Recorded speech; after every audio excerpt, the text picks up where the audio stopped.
ایک ایسی عدالت کا تصور کیجیے، قیامت کے دن کی عدالت، جہاں ہر عمل کا حساب ہونا ہے۔ لیکن سوچئے، اگر اس مقدمے میں کسی کے خلاف گواہی دینے والا کوئی انسان نہ ہو، بلکہ ایک جانور ہو۔ چلیے اس حیران کر دینے والے تصور کی گہرائیوں میں اترتے ہیں۔ کیا واقعی کوئی جانور کسی پر مقدمہ کر سکتا ہے؟ اب یہ سوال صرف کوئی خیالی بات نہیں ہے، یہ تو عدل و انصاف کے ہمارے پورے تصور کو جھنجھوڑ کر رکھ دیتا ہے۔ مطلب کیا انسانوں کے علاوہ بھی کوئی مخلوق ہے جو انصاف مانگ سکتی ہے؟ یہی تو وہ نقطہ ہے جو آخری انصاف کے بارے میں ہماری سمجھ کو بالکل ایک نیا زاویہ دیتا ہے۔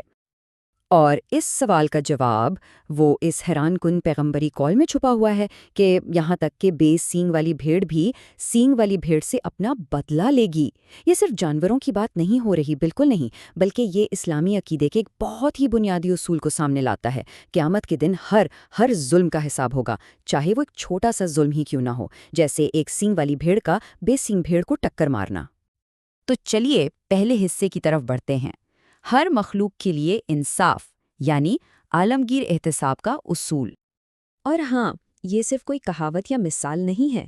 امام النووی جیسے بڑے مستند اسلامی علماء نے اس کی وضاحت کی ہے کہ جانوروں کو حقیقت میں دوبارہ زندہ کیا جائے گا۔ کیوں؟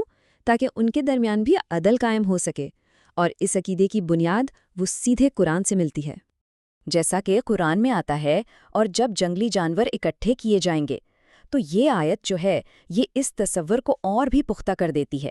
یہ صرف انسانوں کے جمع ہونے کی بات نہیں ہے، نہیں، یہ تو ایک عالمگیر حشر کا اعلان ہے، جہاں ہر روح، ہر مخلوق موجود ہوگی۔ اچھا، اب آتے ہیں دوسرے حصے کی طرف، جسم بمقابلے روح، یعنی جب کشمکش باہر نہیں بلکہ اپنے اندر ہی چل رہی ہو۔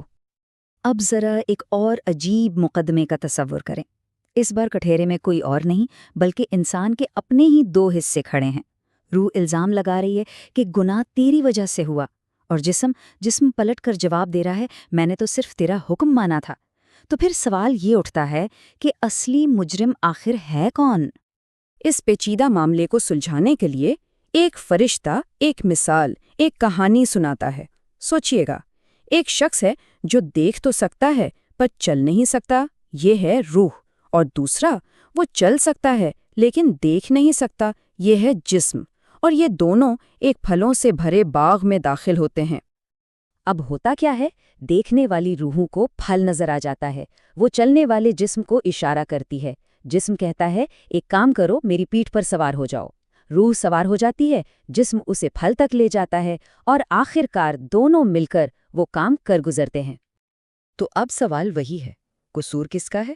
اس کا جس کے پاس منصوبہ تھا، یعنی روح کا، یا پھر اس کا جس کے پاس عمل کرنے کی طاقت تھی، یعنی جسم کا؟ اسی جواب میں انسانی ذمہ داری کا پورا راز چھپا ہوا ہے۔ چلیے اب تیسرے حصے کو دیکھتے ہیں، ہمارے اپنے خلاف فیصلہ، فرشتے کا حکم۔ فیصلہ بہت سادہ اور دو ٹوک، تم نے اپنے ہی خلاف فیصلہ دے دیا ہے۔ مطلب جب گناہ میں دونوں شریک تھے تو سزا بھی دونوں کو ہی ملے گی۔ اس سے بڑی خود احتسابی اور کیا ہو سکتی ہے کہ انسان کا اپنا وجود ہی اس کے خلاف گواہ بھی بن جائے اور مجرم بھی۔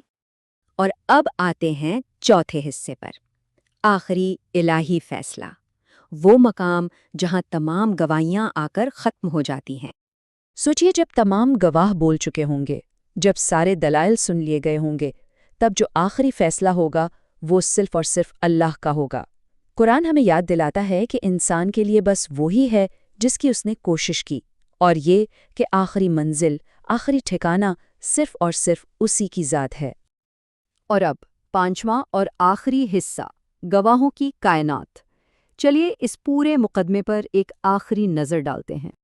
تو سوال یہ ہے کہ اس عظیم عدالت میں مقدمہ چلانے والا استغاثہ آخر ہے کون؟ دیکھیے، خود قرآن گواہی دے گا، ہر مظلوم اپنا حق مانگنے آئے گا، ہمارا اپنا جسم اور روح ہمارے خلاف بولیں گے، جانور وہ بھی انصاف طلب کریں گے، اور یہاں تک کہ بے جان مخلوق بھی سچائی کے لیے کھڑی ہو جائے گی، مطلب بچنے کا کوئی راستہ ہی نہیں۔ اور یہ سب ہم سب کے لیے ایک بہت گہرا سوال چھوڑ جاتا ہے۔